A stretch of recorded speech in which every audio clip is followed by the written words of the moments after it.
Oui, Madame la Présidente, Monsieur le Ministre, je voudrais commencer par un silence de quelques secondes. Ce silence, c'est celui qui bafoue le droit à l'hébergement d'urgence tous les jours quand des personnes appellent le 115 dans notre pays et qu'ils n'ont aucune réponse. Ils sont 6 000 par jour en ce moment et selon les associations, il y en a 3 à 4 fois plus qui n'appellent même plus, tant le numéro d'urgence est saturé et tant les chances de réponse sont infimes. Aujourd'hui, le 115 est devenu, alors qu'il devrait être un service public, le 115 est devenu la roulette russe des sans-abri. Et il faut aussi compter le fait que les agents qui y travaillent sont en souffrance parce qu'ils doivent dire non aux personnes qui appellent et qui demandent si des solutions existent. Et ils doivent leur dire que oui, ce soir, ils n'auront d'autre choix que de dormir à la rue. Alors, Monsieur le Ministre, vous avez déclenché le plan Grand Froid, il était temps, mais qu'avez-vous fait pour anticiper avec des mesures fortes, notamment cette situation? Avez-vous réquisitionné des logements vides? Avez-vous baissé les loyers? Avez-vous revalorisé les APL? Avez-vous ouvert massivement des places d'hébergement d'urgence? Rien de tout cela. Au contraire, vous avez cautionné une loi anti-locataire indigne qui va plonger davantage de personnes dans les expulsions locatives. Alors, Monsieur le Ministre, et au gouvernement, je demande, qu'allez-vous faire pour que, parmi les 300 000 personnes qui sont SDF, dont 42 000 enfants, aucune d'entre elles ne se retrouve morte, inanimée, devant 3 millions de logements inhabités? Merci, Monsieur le député. La parole est à Monsieur Olivier Klein, ministre délégué chargé de la ville et du logement.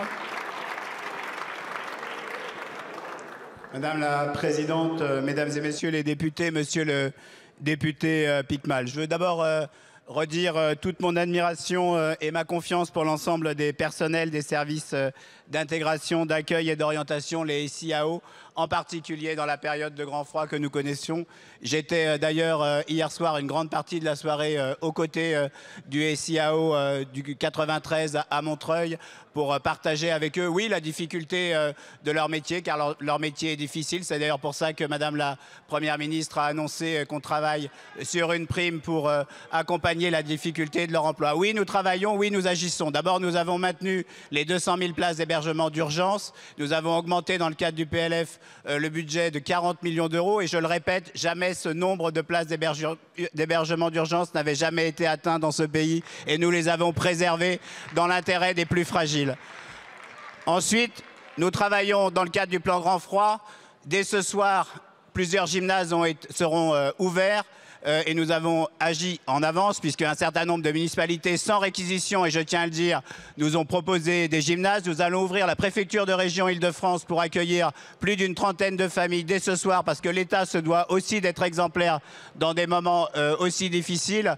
Et nous allons continuer avec les préfets que j'ai encore réunis ce matin. Tous les préfets de région étaient présents à ma réunion ce matin pour continuer à travailler à la fois dans des cellules locales et dans une cellule nationale avec l'ensemble des associations que nous réunirons encore demain. Oui, s'il est nécessaire, nous ferons des réquisitions. Nous avons visité par exemple un hôtel à Lyon hier. Malheureusement, contrairement à ce qui nous avait été dit, il est en très mauvais état et nous ne pourrons pas l'utiliser immédiatement. Et je vais visiter d'autres lieux pour voir si des réquisitions sont possibles. Et je peux vous assurer que nous les ferons dans l'intérêt des familles et en particulier des enfants. Merci, Monsieur le Ministre. Monsieur Picmal. Oui, encore une fois, en matière de planification, on n'y est pas. Et moi, je propose à Monsieur Macron, qui en 2017 a annoncé le zéro sans-abri dans ce pays, qu'il aille au 115 et expliquer comment il n'a pas tenu sa promesse aux gens qui appellent tous les jours. Merci, Monsieur le Ministre. Monsieur le député, je vous rappelle que le président Macron a lancé le plan Logement d'abord. C'est plus de 400 000 personnes qui sont passées de la rue au logement pendant ce plan. Merci, Monsieur le Ministre.